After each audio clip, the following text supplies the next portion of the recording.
Je voudrais que nous ouvrions nos Bibles en 1 Samuel, chapitre 24, versets 3 à 8.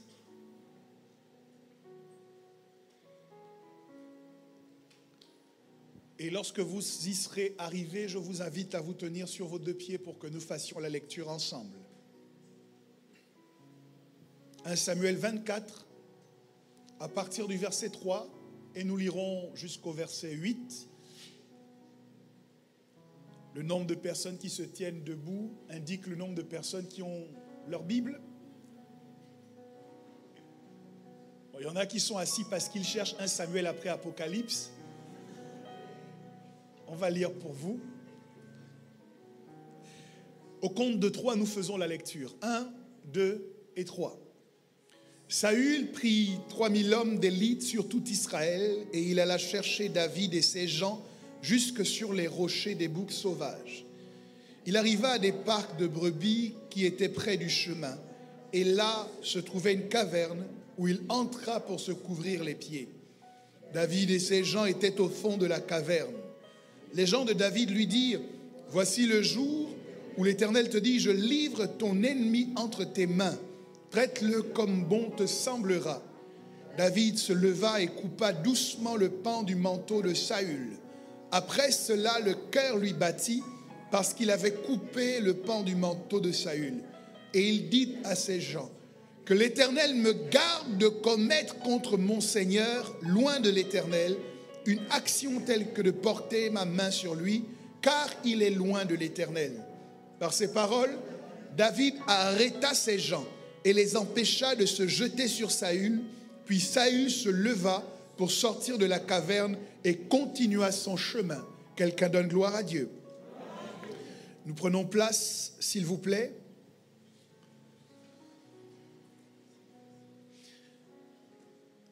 La pensée que Dieu nous inspire pour la nouvelle saison dans laquelle nous entrons, c'est de déployer nos ailes. Et nous nous sommes inspirés de la vision d'Ésaïe, qui a vu les séraphins équipés de 6 ailes, pour montrer qu'ils utilisaient 2 ailes pour couvrir leur visage, 2 pour voler et 2 pour se couvrir les pieds. Déployer nos ailes revient donc, premièrement, à découvrir notre visage.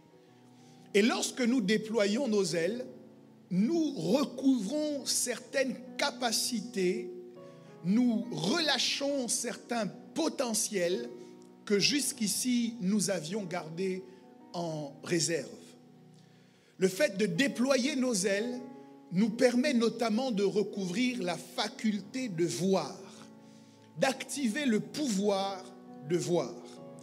Lorsque nous déployons nos ailes, nous avons également la faculté de recommencer à réfléchir. Parce que philosophiquement, le siège de la pensée, c'est dans notre cerveau. Et ce matin, après vous avoir parlé du pouvoir de voir, je veux vous parler du pouvoir de réfléchir ou du pouvoir de la réflexion. J'ai un peu hésité entre le fait de parler du pouvoir de la réflexion ou du secret du bonheur, mais je vous montrerai dans peu de temps que cela est particulièrement lié. Quelqu'un dit avec moi le pouvoir de réfléchir. Lorsque tes ailes sont déployées, lorsque ton visage est découvert, l'une des facultés que tu recouvres, c'est la capacité de réfléchir. Et dans l'histoire que nous venons de lire, pour vous présenter le contexte, les personnes qui sont en jeu dans cette histoire, c'est Saül, le premier roi d'Israël, et David, le futur roi qui va prendre la place de Saül. Saül est en inimitié contre David parce qu'il est jaloux de lui et il se dit que s'il ôte la vie à David, ses problèmes s'arrêteront. Et à cause de cela, David a dû fuir la maison dans laquelle il vivait, le palais royal. Il a dû quitter son épouse, Michal, qui lui avait été donnée comme femme lorsqu'il a terrassé le géant Goliath. David est devenu un fuyard qui se cachent dans des grottes, dans des cavernes. Il a renoncé à tout confort et sa vie est désormais rythmée par les déplacements de Saül. Quand on lui dit « Saül arrive à tel endroit », David n'a d'autre choix que de plier bagage et d'aller à d'autres endroits. Et donc, Saül pourchasse David dans le but de lui ôter la vie. Et l'histoire que nous venons de lire prend place justement dans cette recherche de Saül de réussir à mettre la main sur David pour lui ôter la vie. Et curieusement, la Bible dit qu'alors qu'il est en train de faire cette recherche, Saül va justement rentrer dans une caverne, mais pas n'importe quelle caverne. Dans le but de se reposer, il va rentrer dans une grotte dans laquelle, ou au fond de laquelle, David et ses hommes se trouvent. Bien-aimé, lorsque tu marches dans la volonté de Dieu, il ne te promet pas que tu n'auras pas d'adversaire et que tu n'auras aucun ennemi. Mais la certitude que tu peux avoir, c'est qu'à cause de l'intégrité de ton cœur, Dieu lui-même va conduire tes ennemis à faire des erreurs qui vont les perdre.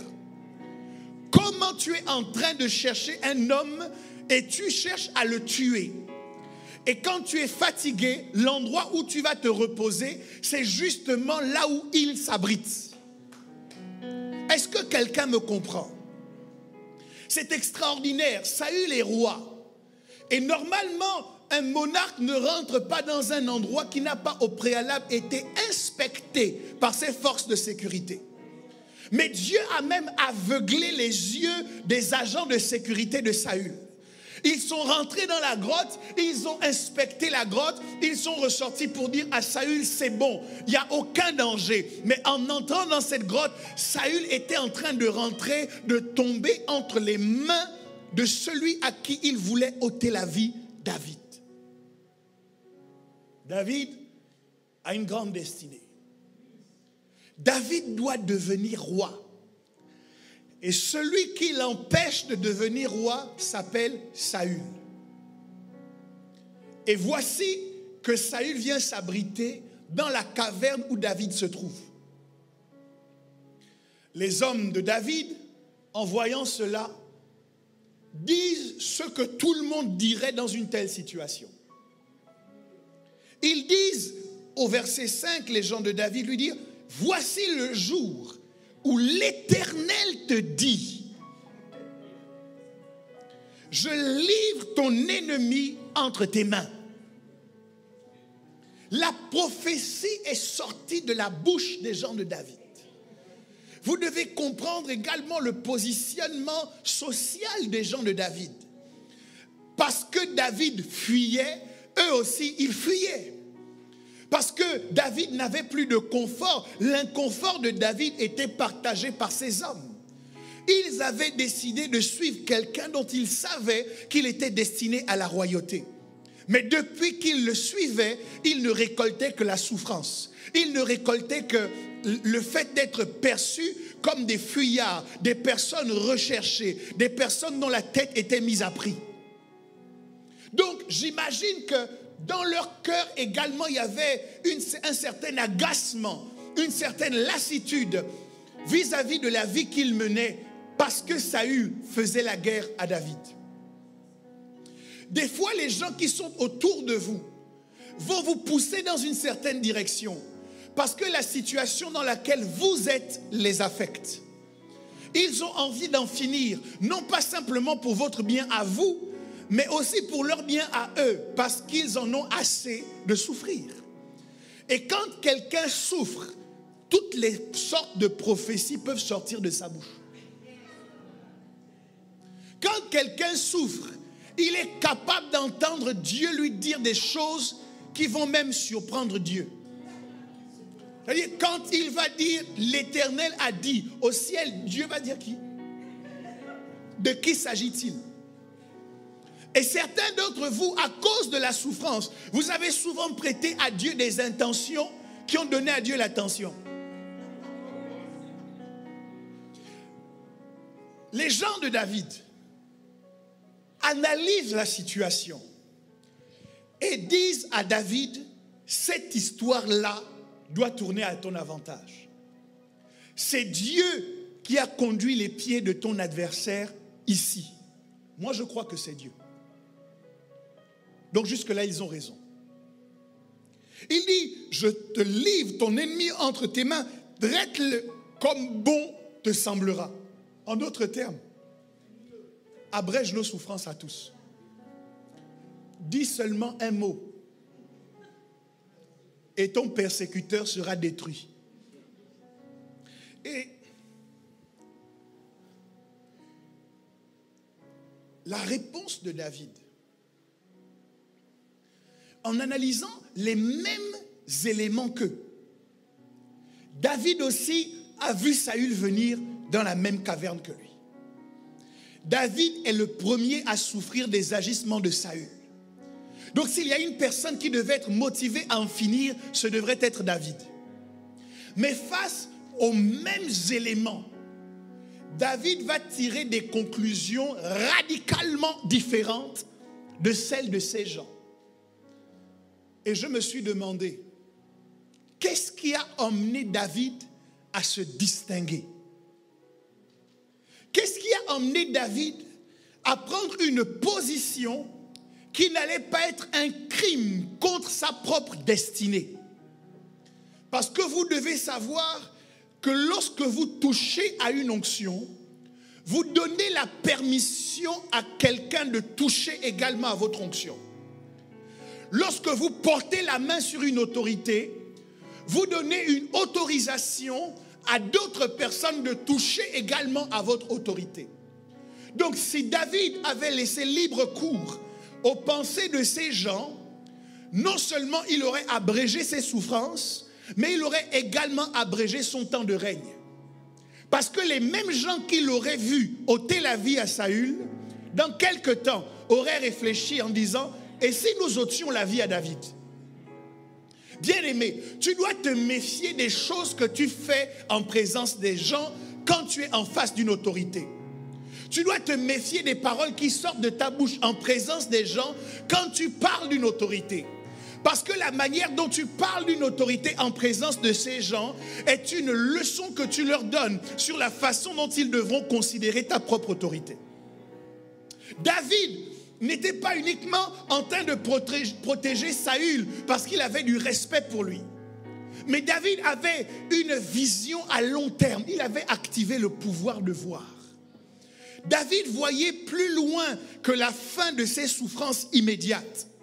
Lorsque tu vois plus loin, cela t'évite de faire des bêtises aujourd'hui. Et David, voyant les mêmes choses que ces gens, dit non, non, non. Je ne porterai pas la main sur loin de l'Éternel.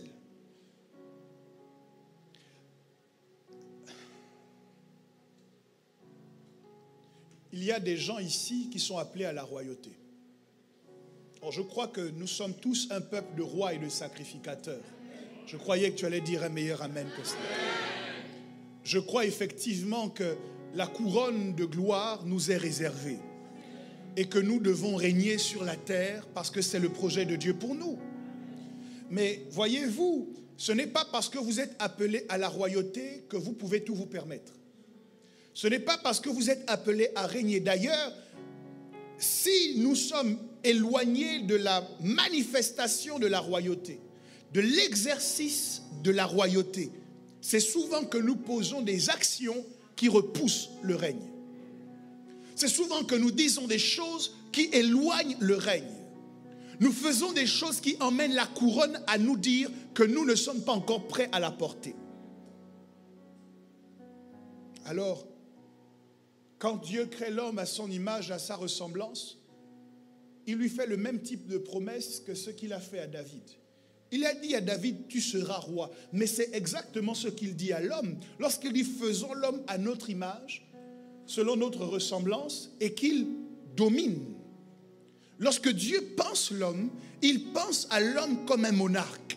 Il pense à l'homme comme une autorité supérieure sur toute la création.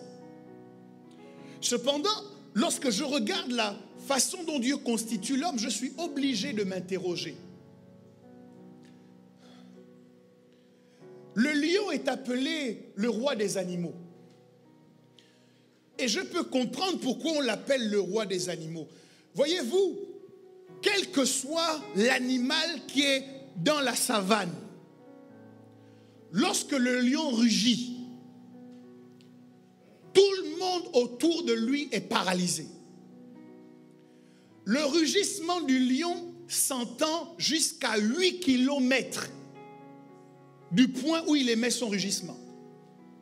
Donc, dans une zone de 8 kilomètres, tous les animaux se paralysent lorsque le lion rugit.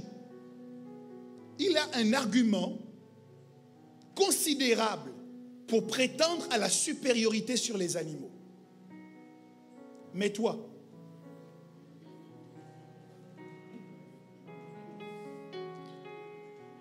lorsque tu cries, à 500 mètres, on ne t'entend pas. Et pourtant, Dieu dit que c'est toi qui domines. Bon, sachant que Dieu a la capacité de donner au lion l'aptitude de pousser un cri qui s'entend à 8 kilomètres, je me dis qu'il pouvait aussi intégrer cette capacité dans l'homme. Puisque c'est l'homme qu'il veut positionner dans l'autorité, dans la domination sur les animaux. Je regarde les facultés de l'aigle. On dit que l'aigle peut identifier une proie avec une extrême précision, une proie qui se trouve à 2 kilomètres de lui. Et ses yeux sont tels qu'il peut même zoomer sur la proie. Mais toi, même avec les loupes, à 50 mètres, tu as du mal. Et pourtant, Dieu dit que c'est à l'homme qu'il a donné la domination. Si Dieu peut donner à un aigle la capacité de zoomer sur sa proie à 2 kilomètres, est-ce qu'il ne devait pas insérer cette faculté aussi dans l'homme pour que l'homme ait une pleine et entière supériorité? Et pourtant, Dieu qui est sage ne l'a pas fait. On dit que l'éléphant d'Afrique pèse jusqu'à 7 tonnes. 7 tonnes. Je ne sais pas quel est le poids que ta balance t'a proposé la dernière fois. Mais Dieu a dit que c'est toi qui dois avoir la supériorité et la domination sur un animal qui pèse 7 tonnes. Je ne sais pas si vous réalisez.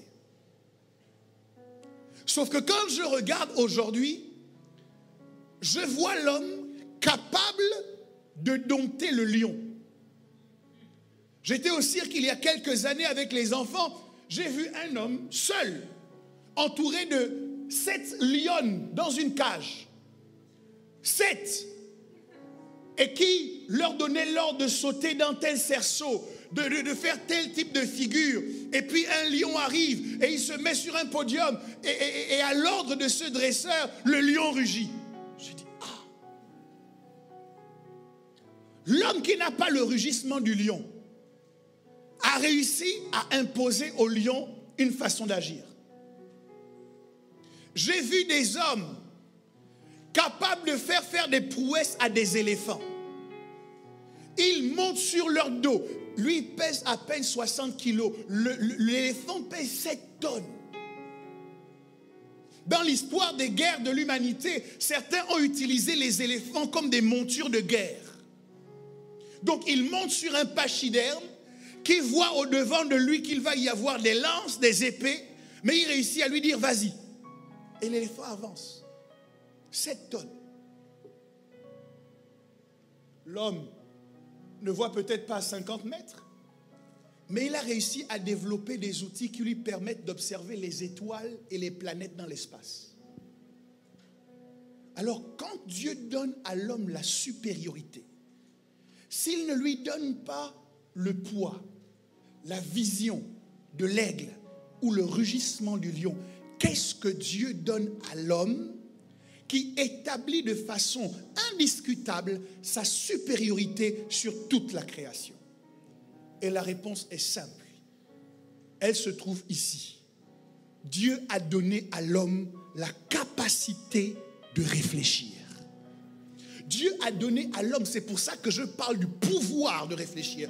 Parce que la réflexion est un pouvoir qui affirme notre supériorité sur toute la création.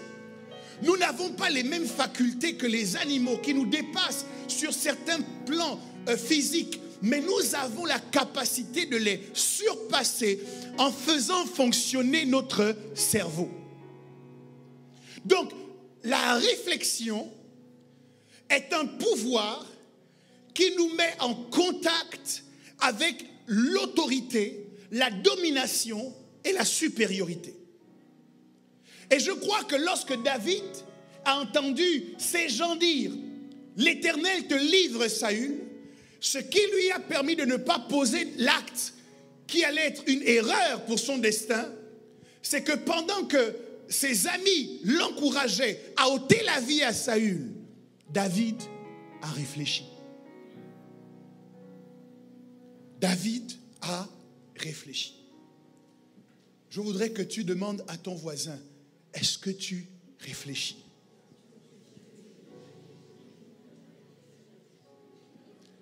Si tu ne réfléchis pas, tu ne peux pas avoir la domination.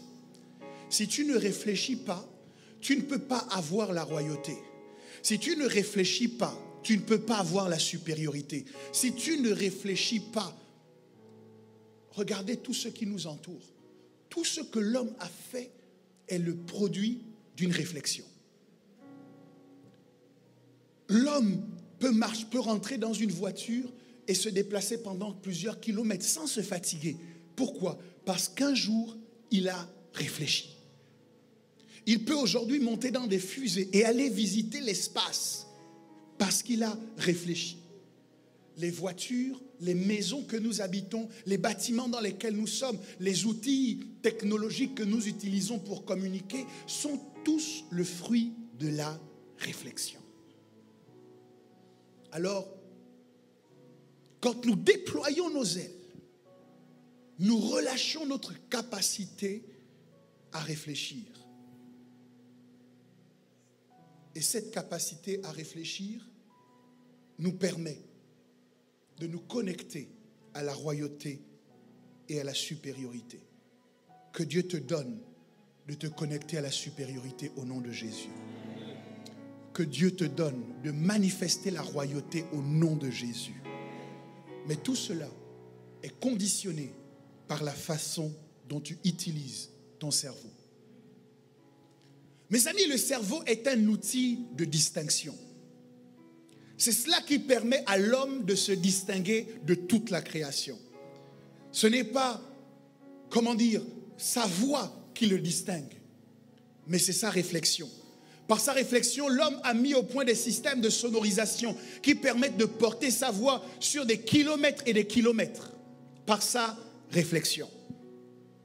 Son cerveau lui a permis de fabriquer des engins dans lesquels on déplace des éléphants.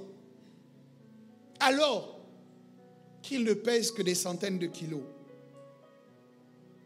Tout ce qui nous entoure démontre que notre supériorité se trouve dans notre cerveau. Cependant, j'ai découvert que notre cerveau, en plus d'être un outil de distinction, est également un formidable piège de stagnation. Oui, notre cerveau nous distingue de toute la création. Mais malheureusement, il est également responsable du non-accomplissement de plusieurs destinées. Notre cerveau est également responsable du non-accomplissement de certaines prophéties. Notre cerveau est aussi responsable du fait que certains ne rentrent pas dans leur terre promise. Ce cerveau qui est normalement un outil de distinction dans la vie de plusieurs devient aussi un piège dans la stagnation. Pourquoi? Parce que le cerveau possède plusieurs aptitudes, mais il y en a une en particulier que je veux identifier. C'est ce qu'on appelle le pilote automatique. Si je vous demandais par exemple, comment vous vous êtes brossé les dents ce matin, vous ne sauriez pas me répondre. Parce que quand vous avez utilisé votre brosse à dents, votre cerveau s'est mis en mode pilote automatique. Si je vous demande comment vous avez fait pour arriver ici ce matin, vous aurez du mal à me répondre et à me décrire tout ce qui s'est passé sur la route. Parce que pendant que vous étiez en train de conduire, votre cerveau était en mode pilote automatique. C'est à cause du pilote automatique que parfois, nous faisons des... Enfin, pas parfois, souvent, nous faisons des choses dont nous n'avons même pas conscience. Nous posons des actes dont nous n'avons pas conscience parce que, en vérité, notre cerveau nous a fait un coup d'état.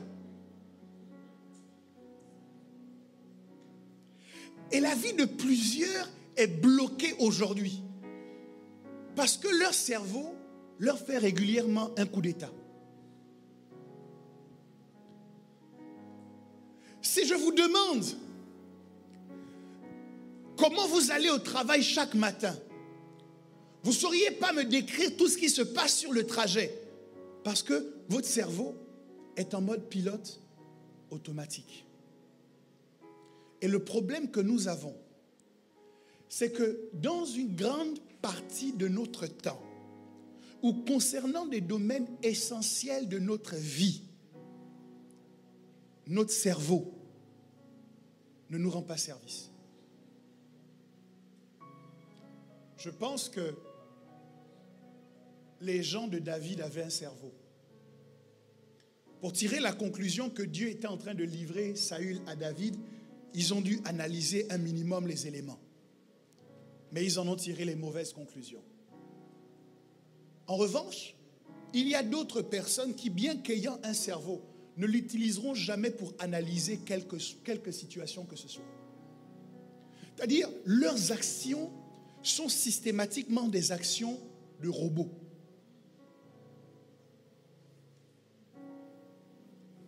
Et c'est le plus grand danger de la destinée. Ok. La Bible dit, vous le savez, ne vous conformez pas au siècle présent, mais soyez transformés par le renouvellement de l'intelligence. Ça veut dire que la transformation ne peut pas se faire sans le cerveau. Je vais aller plus loin. Ça veut dire que la situation dans laquelle je suis a un responsable, mon cerveau. Il est dit quelque part, il est comme les pensées de son âme. Donc, tout ce que j'expérimente est le fruit de quelque chose qui est intégré dans mon programme de base, de pilotage automatique. Tout ce que je vis et tout ce que je ne vis pas s'explique d'abord par la façon dont je pense. Les gens de David, s'ils avaient reçu l'onction de la part de Samuel, ne seraient jamais devenus rois. Parce que dans leur psyché, la vengeance était plus importante que la destinée. Mais ne sommes-nous pas souvent ressemblants à ces gens? Lorsque nous avons la capacité de briser une relation parce que nous sommes en colère.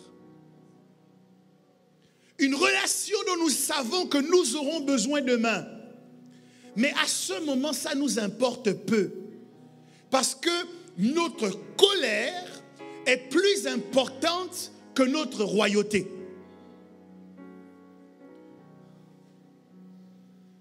Notre envie de jouir de quelque chose dans l'immédiat est plus importante que notre volonté d'acquérir un bien plus tard. Et donc, l'argent que nous pourrions utiliser pour constituer un capital, pour acquérir un bien immobilier, nous sert à acheter des sacs. nous sert à manger dans les plus beaux restaurants, nous sert à acheter les plus beaux vêtements. Pourquoi? Parce que notre contentement immédiat est plus important que le projet de vie dans lequel Dieu nous a impliqués lorsqu'il nous a envoyés sur la terre. Ça veut dire que ce que tu n'as pas aujourd'hui est lié à la façon dont tu penses. Si tu identifies quelque chose qui te manque, dont tu sais que c'est la volonté de Dieu pour toi de l'avoir, et que malgré toutes tes prières, malgré tous tes efforts, tu ne l'as pas, il démontre que ton cerveau est en train de te piéger. Que chaque fois que tu te trouves à un carrefour, pour réussir à accéder à cette chose, il y a une pensée piège. C'est un programme automatique qui est mis en fonctionnement dans ton cerveau et qui te conduit systématiquement à prendre toujours la mauvaise direction. Toujours. On sait quand on te connaît qu'à partir du moment où on te fait ça, tu perds tes moyens. Et c'est comme ça qu'on te piège. Si ton patron a envie de te causer un blâme, il lui suffit de poser quelques actions bien déterminées. Et le résultat sera aussi fiable qu'une calculatrice parce qu'il y a un programme de base qui est en train de s'exécuter. Quand on me dit ceci, automatiquement, sans réfléchir, sans calculer, je réponds comme ça. Les gens qui sont systématiquement dans la réaction témoignent contre eux-mêmes que leur cerveau leur a fait un coup d'état.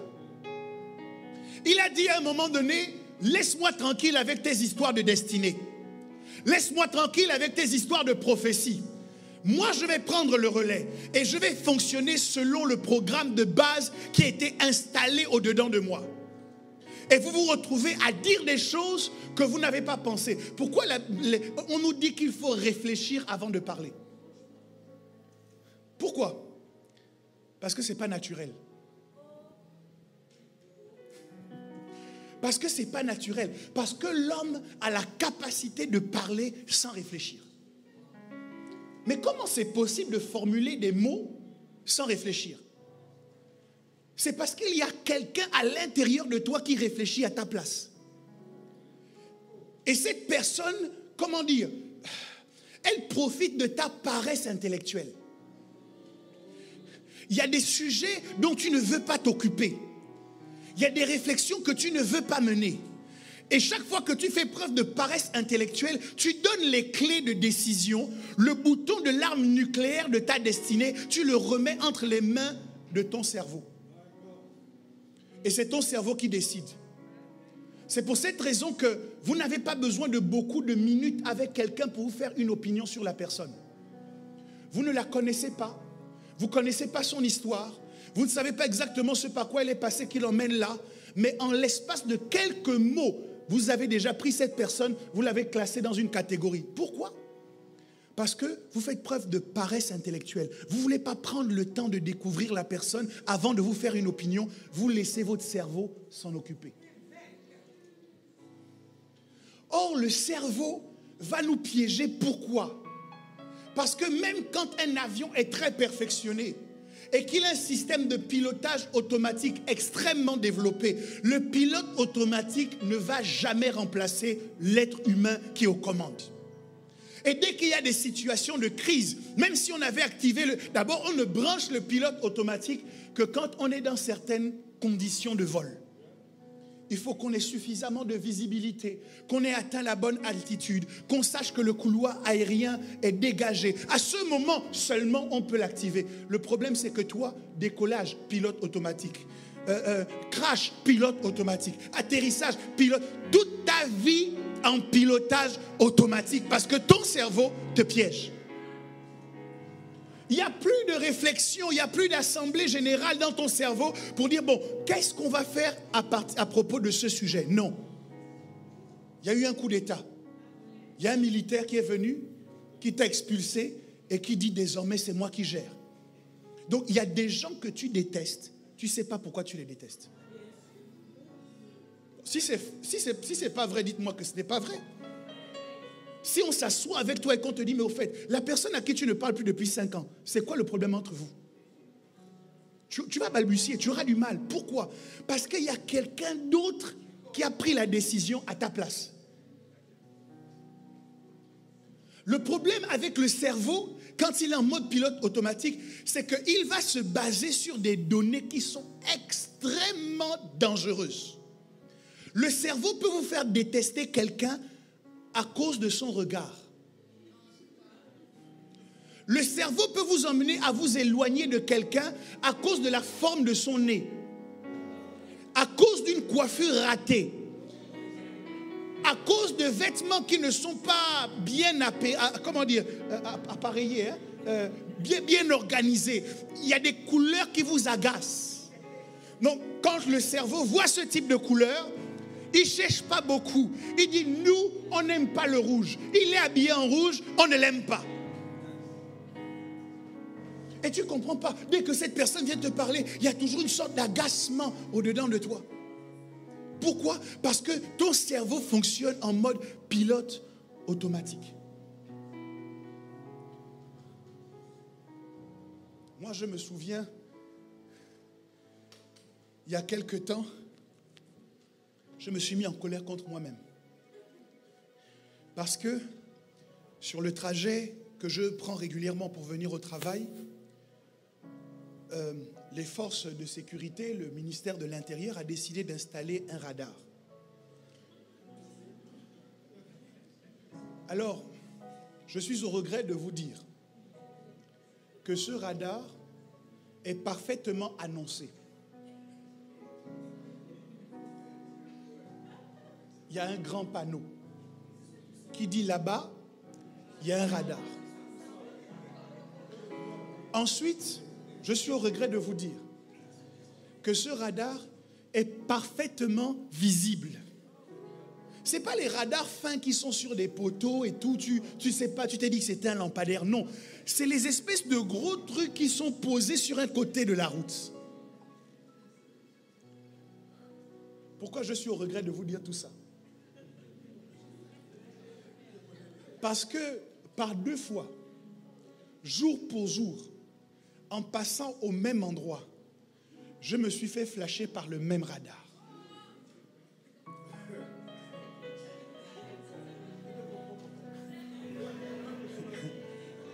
Je ne sais pas si ça est déjà arrivé à un conducteur ici. Mais si ça vous est déjà arrivé, des fois, ma voiture me signale même. Elle fait un petit bip pour dire attention. Il y a une photo gratuite que tu risques d'avoir sur la route. Mais, ayant toutes ces informations, j'arrive quand même à me faire flasher. Vous savez pourquoi? Parce que sur le temps de mon trajet, il y a un coup d'état qui s'est passé. C'est plus moi qui choisis de faire ce que je fais. Il y a un cerveau qui a décidé que c'est lui qui a le permis. Et il réfléchit de façon simple. Parce qu'il y a un programme de base qu'on lui a installé. Le programme de base qu'on lui a installé, c'est mon mode de fonctionnement habituel. Je n'aime pas perdre le temps. Donc quand mon cerveau voit la route, il dit notre programme de base, c'est que nous ne perdons pas de temps. Donc il donne l'ordre au pied. Appuie, presse sur le champignon. Pourtant, moi-même, je sais qu'il y a un radar. Je vous donne cet exemple pour vous faire remarquer, dans la vie de tous les jours, quelles sont les décisions folles que notre cerveau peut prendre à notre place. Et en ce qui me concerne, ça me coûte de l'argent.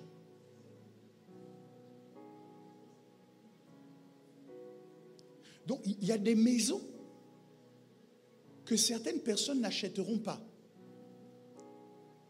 Parce qu'au jour où ils devaient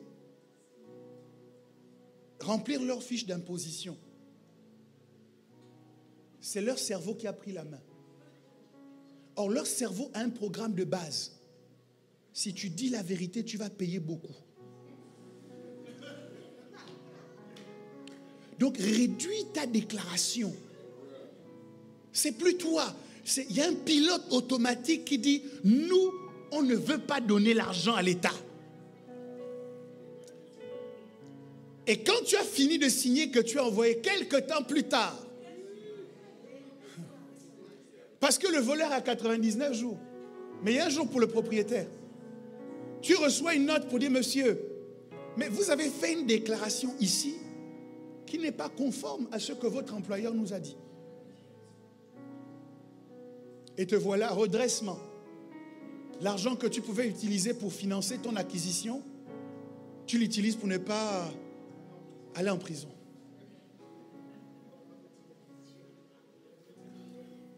Donc, notre cerveau, qui est un formidable outil de distinction, dans une grande majorité des cas, est également quelque chose qui nous bloque dans une situation que nous voulons quitter.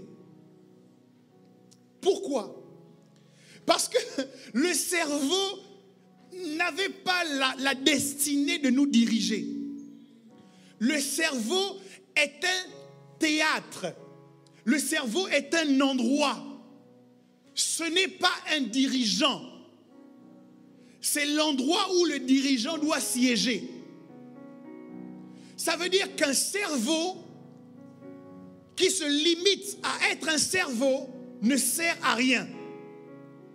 Pour commencer à devenir utile, le cerveau doit être activé dans le principe de la réflexion. Un cerveau qui ne réfléchit pas est un piège pour celui qui le possède. Ça veut dire qu'il ne suffit pas pour nous de nous dire que nous avons un cerveau, mais nous devons nous interroger sur le temps que nous passons à utiliser notre cerveau pour réfléchir. Je vous assure que si je vous arrête et que je vous demande tour à tour, cette semaine, combien d'entre vous ont réfléchi sérieusement à leur vie? Vous serez très peu nombreux à le dire. Pourquoi? Parce que le matin, quand vous vous levez, vous n'avez pas besoin de réflexion. Votre pilote automatique vous emmène à la salle de bain.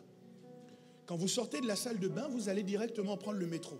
Quand vous arrivez au travail, vous travaillez pour votre employeur jusqu'à la fin de la journée. Quand vous finissez, vous reprenez les transports en commun, vous rentrez chez vous. Vous êtes tellement fatigué que vous dormez. Et ça fait comme ça 3 ans, 4 ans, 5 ans que vous n'avez pas pu prendre le temps de vous asseoir un peu et de réfléchir. Déployer nos ailes, c'est recouvrer la capacité de réfléchir. Non pas que nous ne réfléchissions pas du tout avant, mais notre réflexion était comme un moteur bridé. Vous avez la voiture, au dehors, on a l'impression que c'est une grosse cylindrée. Mais quand vous essayez d'appuyer sur le champignon pour pousser le moteur, elle ne peut pas dépasser une certaine vitesse parce qu'on a bridé le moteur. Quand vous êtes au travail, quand vous faites de la comptabilité, vous réfléchissez, mais dans le cadre des problèmes de la comptabilité. Comment résoudre ce problème de comptabilité? Quand vous êtes sur un chantier, vous réfléchissez aux solutions pour résoudre les problèmes du chantier. Quand vous êtes dans le domaine, par exemple, des finances ou de l'informatique, vous utilisez votre cerveau, mais vous l'utilisez pour résoudre les problèmes que votre employeur vous demande de résoudre. Ça veut dire que votre cerveau est bridé. Déployer nos ailes, c'est recouvrer la capacité de réfléchir au-delà des limites. Quelqu'un recouvre la capacité de réfléchir au-delà des limites au nom de Jésus. Il y a des chaînes qui bloquent ta réflexion. Que ces chaînes tombent au nom de Jésus. Tu ne peux pas aller là où tu n'as pas réfléchi à aller, aux endroits auxquels tu n'as pas sérieusement réfléchi. Ça veut dire que tant que tu n'actives pas le pouvoir de la réflexion, il y a des dimensions que tu ne peux pas atteindre. Dis à ton voisin, réfléchis.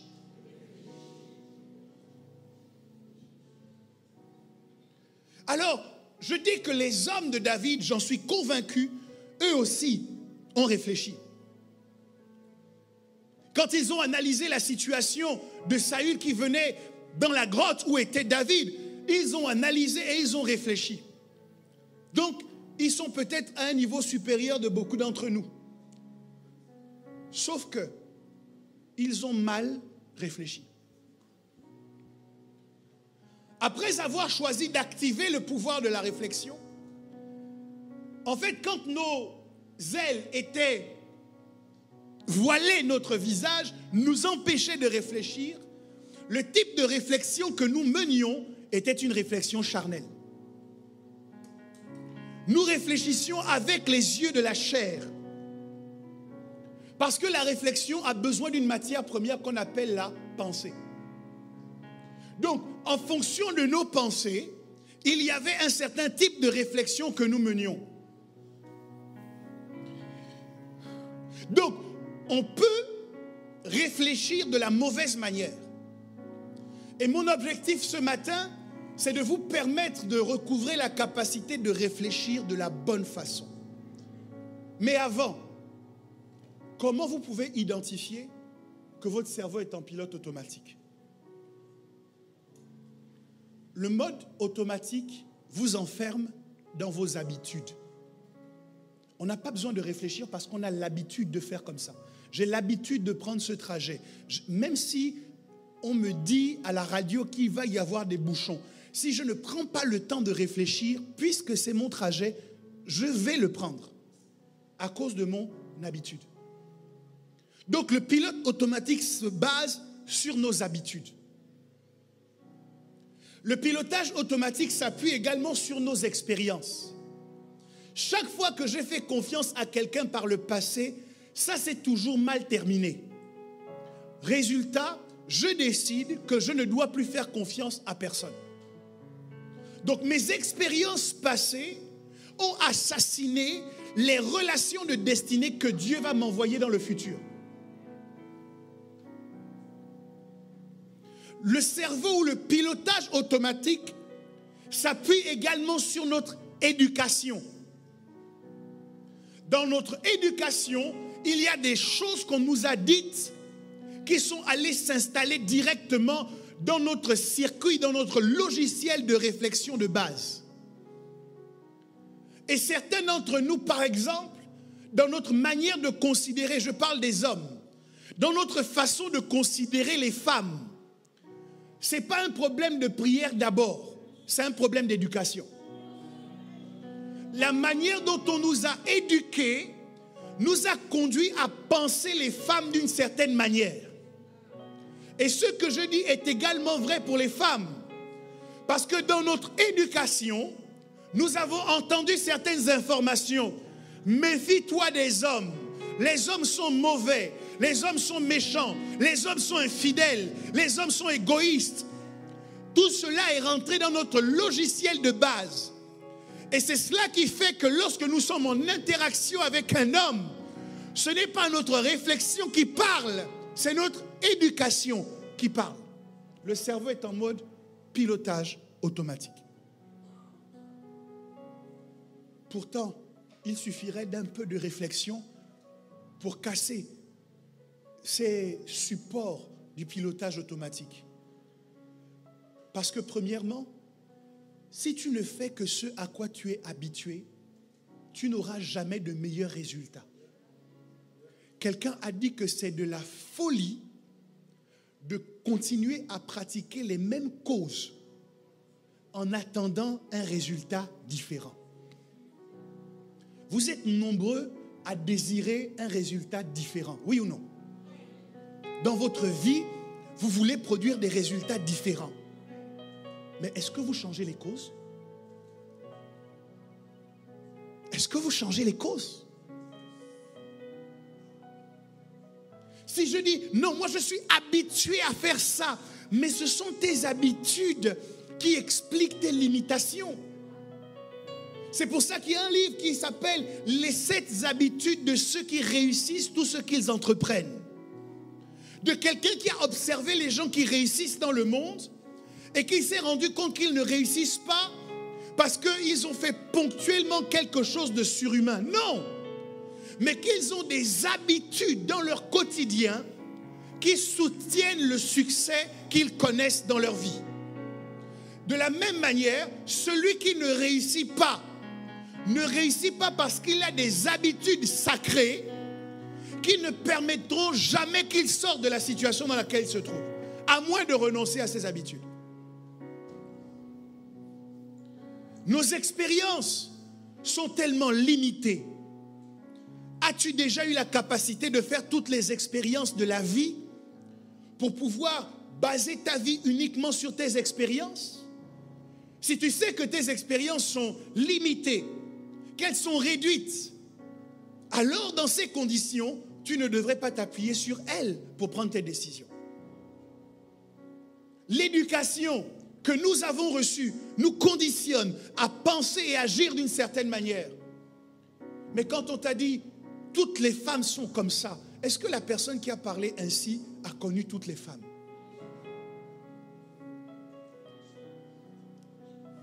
Les généralités sont utiles pour établir des idées générales.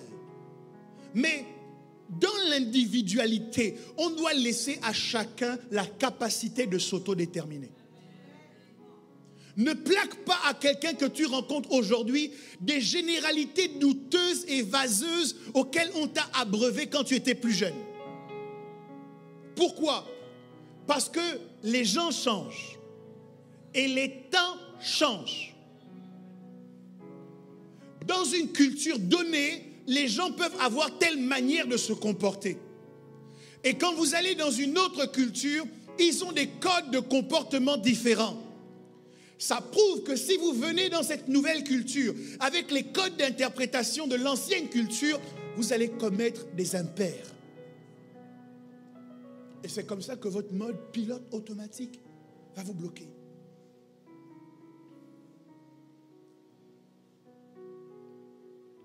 Alors, je pose une question. Comment bien réfléchir? Comment bien réfléchir? Je veux que tu saches que ta vie ne changera pas si tu ne décides pas de réfléchir.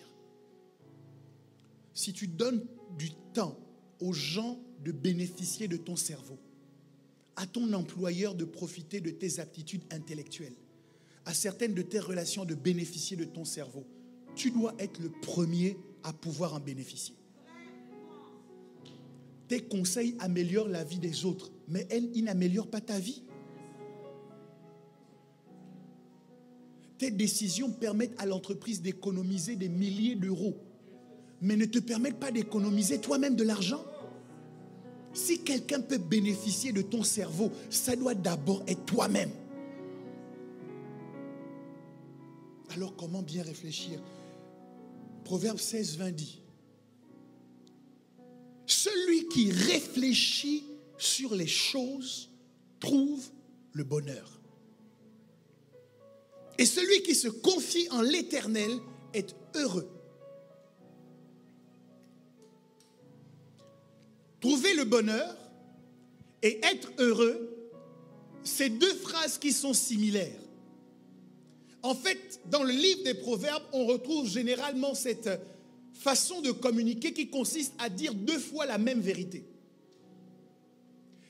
Et la Bible dit, celui qui réfléchit sur les choses trouve le bonheur. Mais ce n'est pas n'importe quel type de réflexion. Ce doit être une réflexion qui consiste à se confier en l'Éternel. C'est-à-dire que c'est une réflexion où on a pris les habitudes, on les a mises de côté et on a choisi de les remplacer par ce que l'Éternel dit. Est-ce que quelqu'un me comprend? Il y a des expériences par lesquelles tu es passé qui te conditionnent aujourd'hui. La Bible te dit, si tu veux être heureux, au lieu de te confier dans tes expériences passées, tu dois les prendre, les mettre à la poubelle ou les mettre dans un coin et chercher à ce que l'Éternel te parle de nouvelles expériences. Ces nouvelles expériences, ce sont les témoignages de l'action de Dieu dans la vie des gens. Sur la base de tes expériences, on ne peut pas s'en sortir tant qu'on n'a pas les bonnes relations dans la vie. Mais ce que Dieu va faire, c'est qu'il va t'emmener un jour à entendre quelqu'un qui est parti de rien, qui n'avait rien et qui n'était rien, mais qui par le miracle de Dieu, par la grâce de Dieu, est devenu quelqu'un. Et à ce moment, ça va combattre ton expérience. Ça va combattre ta réflexion de base. Et ça va t'emmener à te dire, donc, il est possible. Même si je n'ai pas le bon réseau, même si je n'ai pas le bon piston, même si je n'ai pas les bonnes relations, il est possible de s'élever dans la société et de briller dans cette société. Parce que la relation par excellence, c'est d'abord le Dieu des cieux qui donne du succès. Il y a un combat que tu dois déclencher entre tes expériences et les témoignages. Entre ce que tu as vécu comme échec, comme souffrance, comme trahison, comme déception, et les choses que Dieu est capable de faire. Prête un peu l'oreille au son de la voix d'un frère, d'une sœur, qui a quelque chose à dire au sujet de la manière dont Dieu s'est glorifié dans sa vie. Et tu sortiras de là en te rendant compte qu'il existe autre chose. Lorsque tu sens dans ton corps la maladie, et que tes expériences humaines te disent qu'on ne guérit pas de cette maladie, tu as besoin d'être mis en contact avec une expérience divine, de quelqu'un qui a expérimenté la guérison miraculeuse, qui puisse te dire, on ne m'avait donné que tant de temps à vivre, mais voilà tant d'années et je suis toujours en vie et je suis en bonne santé. Pour te permettre de savoir que c'est possible. Ouvre ta Bible et mets-toi en contact, en connexion avec ces personnes de la Bible qui ont croisé le chemin de ton Dieu et qui te feront savoir qu'on ne croise pas son chemin sans que notre vie ne soit changée. Et que chaque fois qu'on est en présence de notre Dieu, il y a une atmosphère de miracle qui est rendue disponible. Tu dois combattre tes expériences par les expériences divines. Tu dois combattre ton éducation humaine par les principes que Dieu te donne de respecter dans sa parole. C'est un Père que tu n'as pas connu, mais c'est le Père par excellence que tu as. Et parce qu'il savait que vous ne passeriez pas beaucoup de temps ensemble, il a écrit dans un livre toutes les règles que tu devais suivre et respecter pour te permettre de vivre une vie heureuse. Et ce livre s'appelle la Bible. Tu dois remplacer l'éducation de papa et maman par l'éducation d'Abba Père qui est dans les cieux.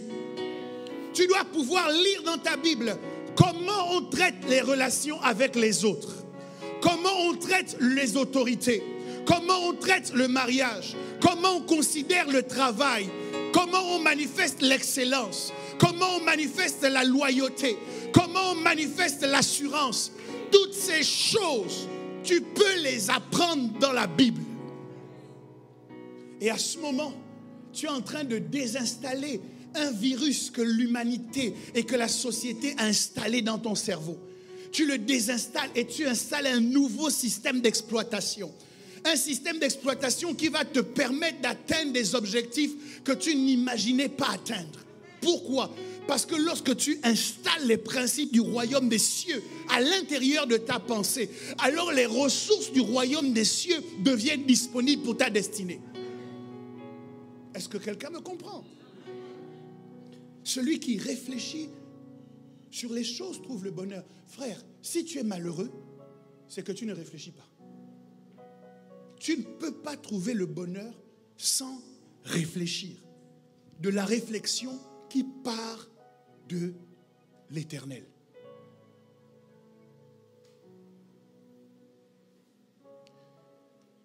Proverbe 17, 20 dit, un cœur faux ne trouve pas le bonheur. Et celui dont la langue est perverse tombe dans le malheur. Dis avec moi, un cœur faux ne trouve pas le bonheur. C'est un autre secret du bonheur. Dis à un voisin, un cœur faux ne trouve pas le bonheur. Ça veut dire qu'il peut avoir beaucoup d'argent, mais il ne sera jamais heureux. Ça veut dire qu'il peut avoir beaucoup d'amis, il ne sera jamais heureux. Il peut avoir la meilleure position dans la société, il ne sera jamais heureux. Pourquoi? Parce que son cœur est faux. Quand on parle d'un cœur faux, tout de suite nous pensons à un cœur menteur. Ok? À quelqu'un qui utilise la duplicité, la tromperie, ainsi de suite. Et c'est vrai. Mais il y a une autre dimension dans laquelle nos cœurs sont faux. Vous voulez que je vous dise laquelle? Si je ne vous la dis pas, vous ne pourrez pas trouver le secret du bonheur.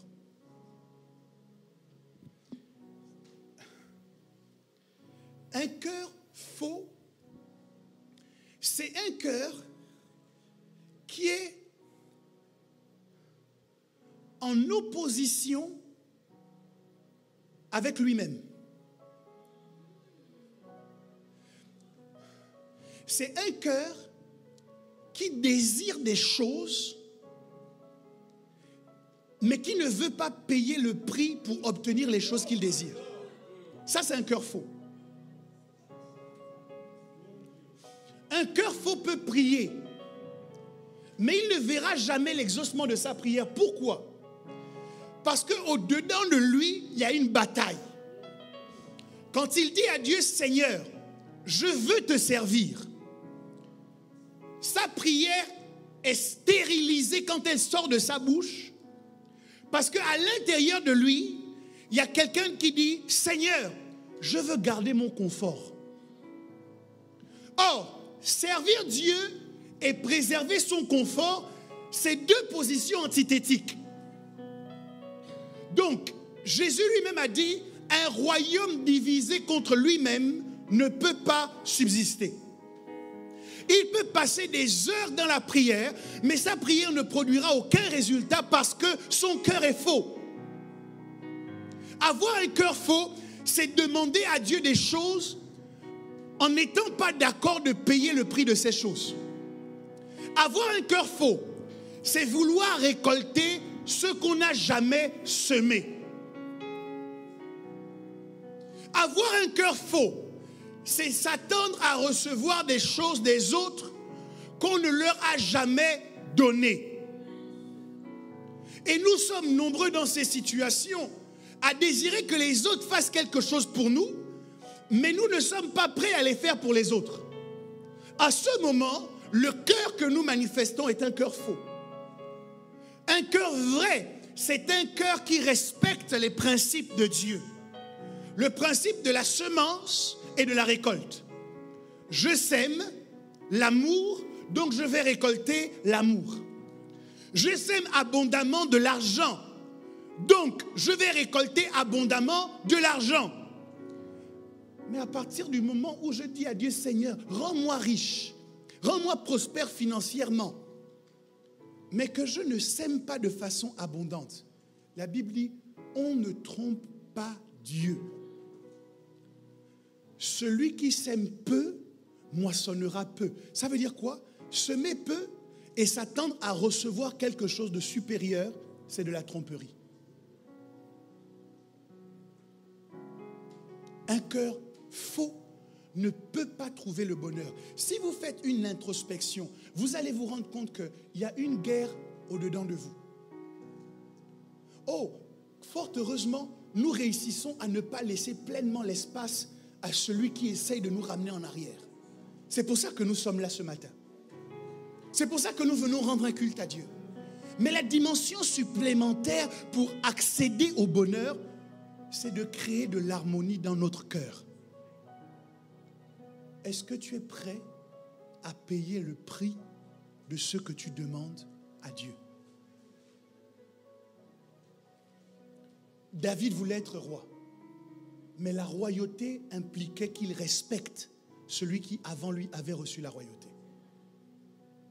Même quand sa vie était en danger, même s'il avait raison,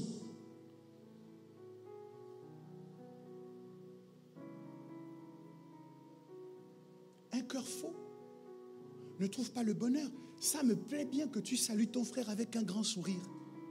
Mais si dans ton cœur, tu ne l'aimes pas, tu as un cœur faux. Et la Bible est claire. Ça empêche de trouver le bonheur. C'est pour ça que vous pouvez avoir beaucoup de choses que les gens pourraient vous envier et ne pas être heureux. Parce qu'il y a une dualité entre ce que vous demandez et ce que vous faites. Nous avons dit à Dieu, Seigneur, donne-nous un nouvel espace, donne-nous une salle dans laquelle nous pourrons te rendre un culte agréable. Mais lorsque nous avons demandé cela, ça impliquait de payer un prix. Dans notre service, ça impliquait d'augmenter le niveau de notre service. Dans nos offrandes et nos dîmes, ça implique d'être capable de donner davantage à l'œuvre de Dieu. Nous avons dit, Seigneur, nous ne voulons plus des stands dans les halls d'immeubles, là où on nous a chassés. Nous voulons avoir des espaces pour nos entrepreneurs. Mais une fois qu'on a ces espaces, être en accord avec ce que nous avons demandé à Dieu, c'est pouvoir accepter de faire les kilomètres qu'il faut pour venir faire vivre l'activité de nos entrepreneurs. C'est aussi un prix que nous payons. Seigneur, je veux que cette église devienne grande. Qui a déjà prié comme ça? Seigneur, je veux que tu emmènes de nouvelles âmes. Qui a déjà prié comme ça? Ok, qu'est-ce que tu fais pour que de nouvelles âmes viennent? Est-ce que ta prière a pour objectif d'emmener Dieu à descendre en esprit et en vérité pour aller faire la campagne d'évangélisation? Ta bouche la bouche de Dieu sur la terre, c'est ta bouche. Comment croiront-ils si personne ne leur prêche? Donc si je demande à Dieu, oh Dieu, donne-nous de gagner des âmes, ça doit s'accompagner des actions qui permettent de gagner des âmes. Sinon, il y a un paradoxe dans mon cœur. Et ça ne permet pas de trouver le bonheur. Que ton cœur soit vrai au nom de Jésus. La Bible dit que 2 personnes ne peuvent pas cheminer ensemble si elles ne se sont pas d'abord mises d'accord. Même la prière nécessite l'accord. L'accord entre des frères et des sœurs différents, mais déjà l'accord avec toi-même. Si tu pries en étant en désaccord avec toi-même, alléluia. Alléluia. Proverbe 18, 22 dit, celui qui trouve une femme trouve le bonheur. C'est une grâce qu'il obtient de l'Éternel. Alors je vais faire un petit jeu mathématique.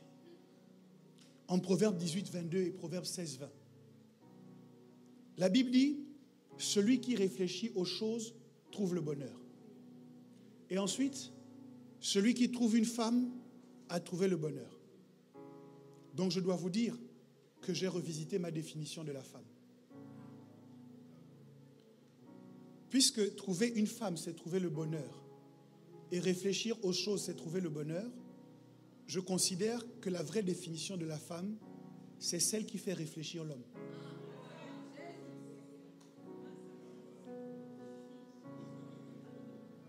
Je crois que la fonction...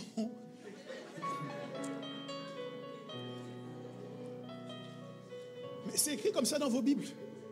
Celui qui trouve une femme a trouvé le bonheur. Celui qui réfléchit aux choses a trouvé le bonheur. Mais il réfléchit aux choses, pourquoi? Parce qu'il a une femme qui le fait réfléchir.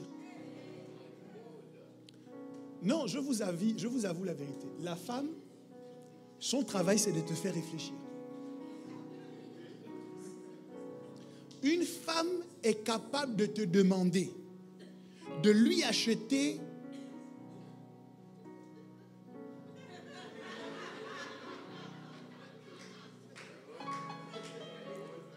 mais vous êtes mariés, donc vous savez comment ça marche. Elle peut vous demander de lui acheter un diamant quand vous cherchez comment payer le loyer.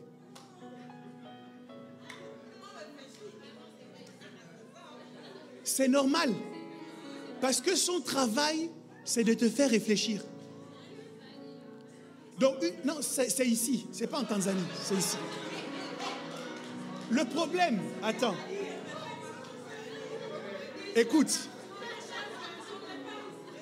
Écoute-moi. Le problème, c'est que si elle ne te fait pas réfléchir, tu ne trouveras pas le bonheur.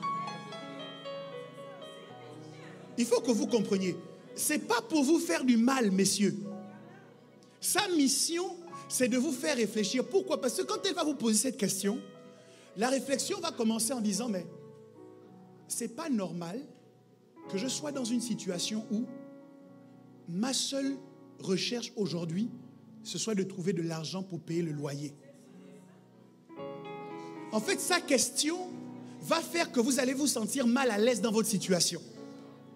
Vous allez dire, normalement, je devrais être en capacité non pas de payer un loyer, mais d'être propriétaire de ma maison.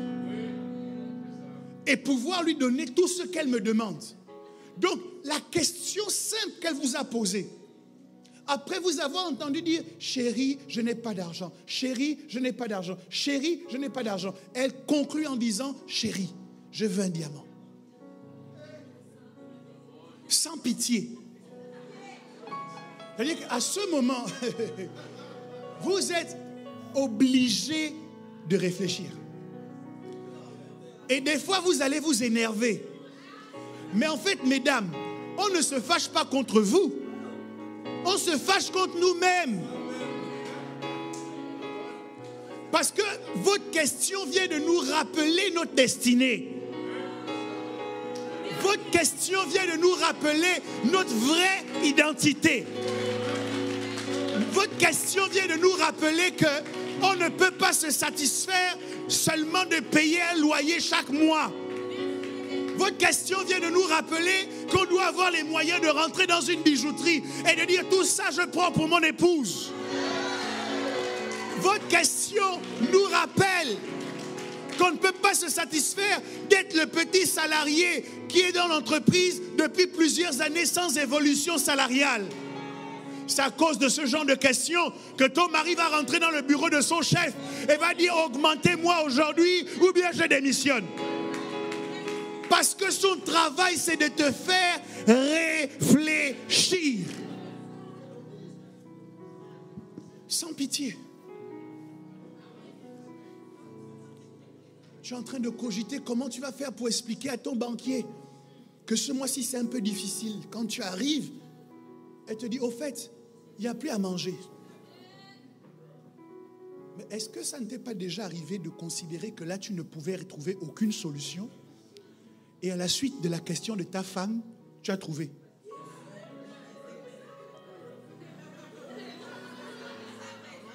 Parce que c'est son travail.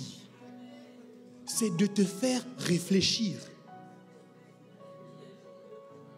Ce qu'il y a avec les femmes, c'est que avec elles, votre cerveau ne pourra jamais rester en mode pilote automatique. Non. C'est en elle que Dieu a inséré la chose qu'il faut pour forcer votre cerveau à tourner. Vitesse grand V, accélération rapide.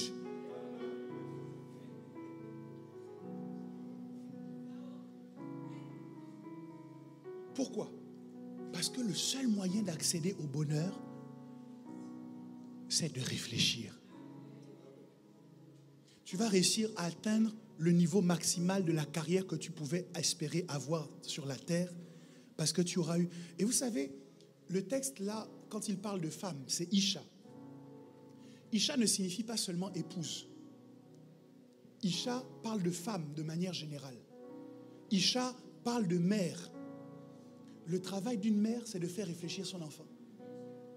Moi, j'ai expérimenté ça avec ma mère.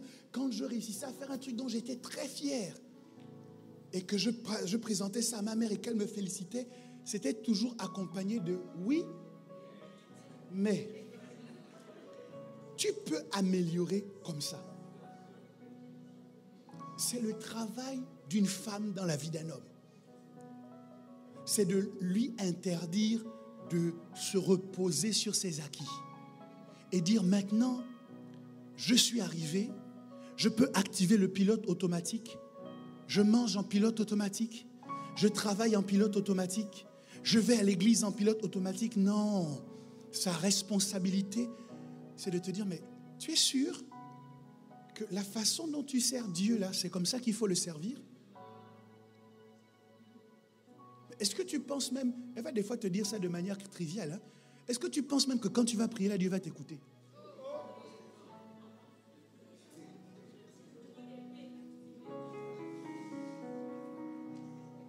Elle va te dire un mot pendant toute la réunion. Tu n'entends plus les sujets de prière.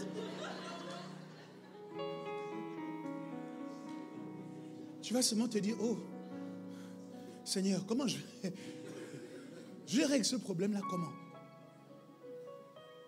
Parce que sa responsabilité, femme, faites réfléchir vos maris.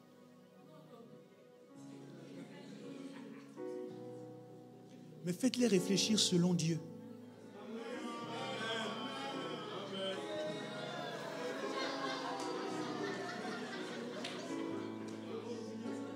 Parce que quand une femme veut faire réfléchir son mari dans la mauvaise direction, c'est la destruction assurée de la destinée. C'est Michal, la femme de David, qui a vu David danser de toutes ses forces devant l'Éternel et qui l'a méprisé dans son cœur. Quand David rentre à la maison, elle dit, quel est l'honneur pour le roi d'avoir dansé comme ça devant ses servantes? Si David n'était pas très en alliance avec Dieu, il aurait pu changer sa façon de servir Dieu à cause des paroles de sa femme. Mais il l'a regardé dans les yeux. Il lui a dit, c'est pour le Dieu qui m'a établi roi à la place de ton père que j'ai dansé.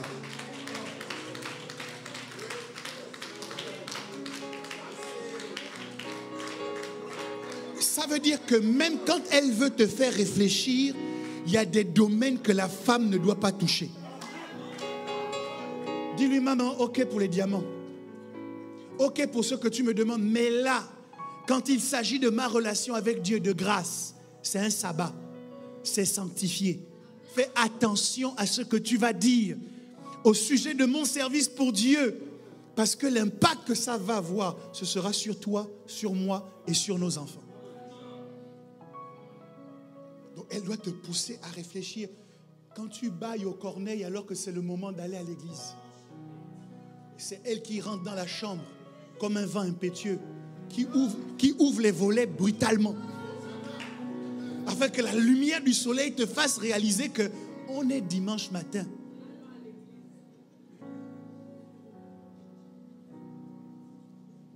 Ce que je veux vous dire aujourd'hui, c'est que vous devez réfléchir. Il y a beaucoup de choses qu'on n'aurait pas besoin de vous dire si vous réfléchissiez.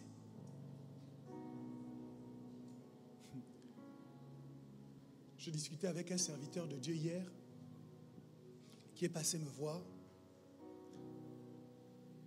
et qui regardait les installations, qui regardait la matérialisation de la vision.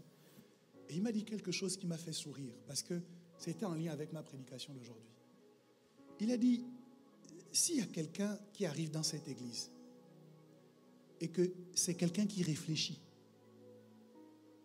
il ne peut pas quitter l'église. Il a continué en disant, d'ailleurs, même s'il ne réfléchit pas, il va dire, c'est mieux que je reste à la suite de cet homme parce que certainement, il va faire tourner mon cerveau.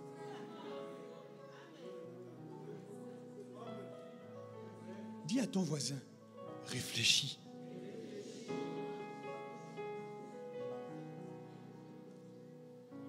Ta vie va changer quand tu auras choisi de réfléchir.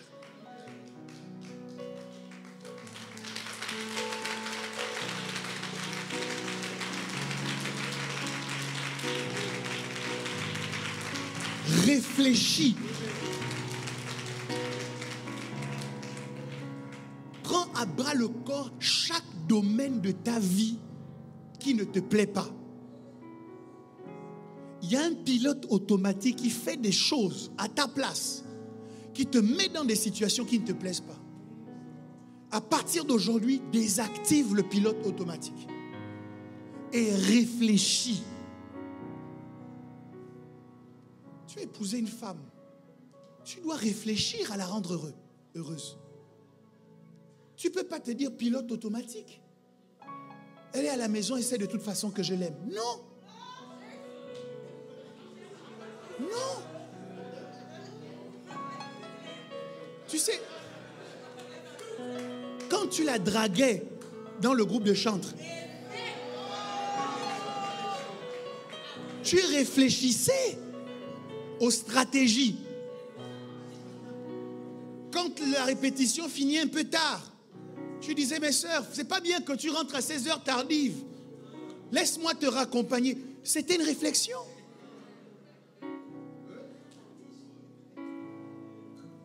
Quand elle s'était absentée de la répétition, tu disais, oh, on a répété tel chant. J'ai enregistré les notes vocales pour toi. C'était une réflexion.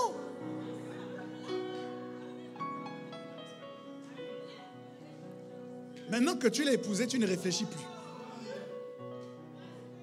Elle va t'aider à réfléchir jusqu'à ce que ton cerveau fonctionne à nouveau.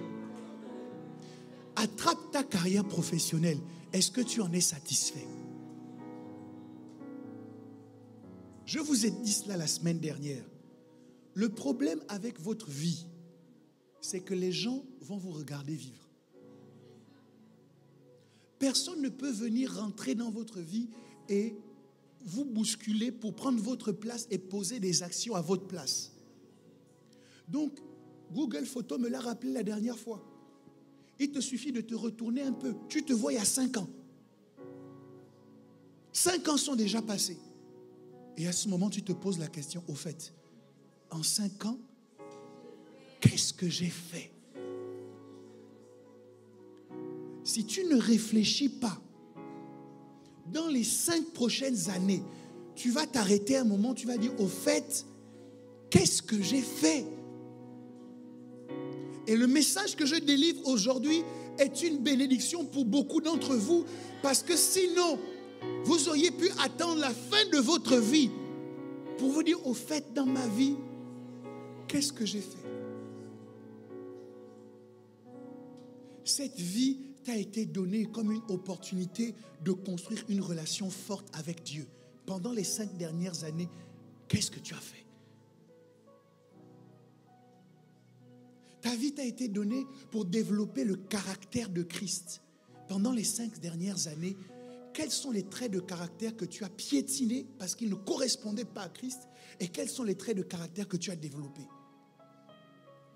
Si tu ne t'arrêtes pas pour réfléchir, dans 5 ans, ce sera la même chose, sinon pire. Parfois, tu as bien commencé les 6 premiers mois de ton christianisme. Et maintenant, ça fait 5 ans que tu es converti. Mais les meilleurs moments de ton christianisme, c'était les 6 premiers mois. Donc sur 5 ans, il y a 6 mois seulement qui sont valables. Mon frère, ma sœur, si tu dois retenir un mot-clé aujourd'hui, réfléchis. Déployer nos ailes, c'est recouvrer cette faculté d'utiliser notre réflexion de la bonne manière. Et je suis convaincu qu'une fois que nous l'aurons fait, plusieurs limitations n'auront même pas besoin d'intercession. Elles n'auront pas besoin de prière parce que ce n'est pas une question de prière, c'est une question de pilote automatique. Mais dès que tu auras désactivé le pilote automatique et que tu auras choisi de réfléchir, frère, ta vie va changer. Napoléon Hill a écrit un livre, un titre très simple. Il a dit « Réfléchissez et devenez riche ». Quelqu'un a dit, si vous êtes né pauvre, ce n'est pas de votre faute. Mais si vous mourrez pauvre, c'est à cause de vous.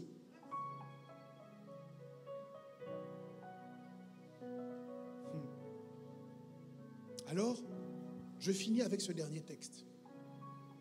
Une fois qu'une femme nous a fait réfléchir, Proverbe 19, 8 dit, « Celui qui acquiert du sens aime son âme. Celui qui garde l'intelligence trouve le bonheur. » Dis avec moi, gardez l'intelligence. Ok. Il y a des moments de votre vie où par votre réflexion, vous avez réussi à résoudre des situations extrêmement difficiles. Le problème, c'est que après, vous ne gardez pas l'intelligence. Ça veut dire quoi?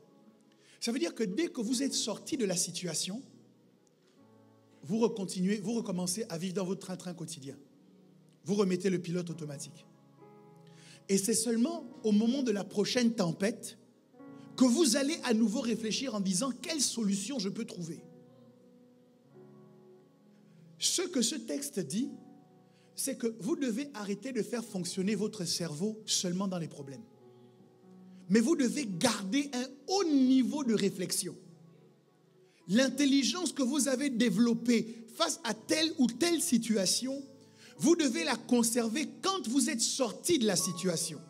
Pour une raison simple, c'est que si par la réflexion, vous avez pu sortir d'un trou pour arriver à la surface, si vous conservez ce niveau de réflexion, au moment où vous êtes à la surface, vous allez commencer tout doucement à prendre de la hauteur et à prendre de l'altitude. Mais si vous n'utilisez cette réflexion que pour sortir d'un trou, votre vie restera systématiquement à la surface.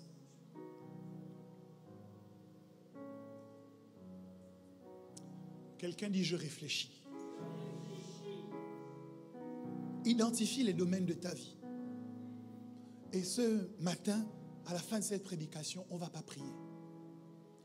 On va prendre quelques minutes de silence, chacun d'entre nous, pour réfléchir. Certains d'entre vous, vous ne voulez pas réfléchir parce que ça vous fait peur. Ne vous en faites pas. Je suis là. Dieu est là. Ça va bien se passer. Alors, je vais m'arrêter ici. Et je vais nous laisser quelques minutes de réflexion. Prends un domaine de ta vie et exerce ta réflexion. Est-ce que tu es satisfait? Quelles sont les actions et les décisions que tu as posées et prises qui expliquent cette situation?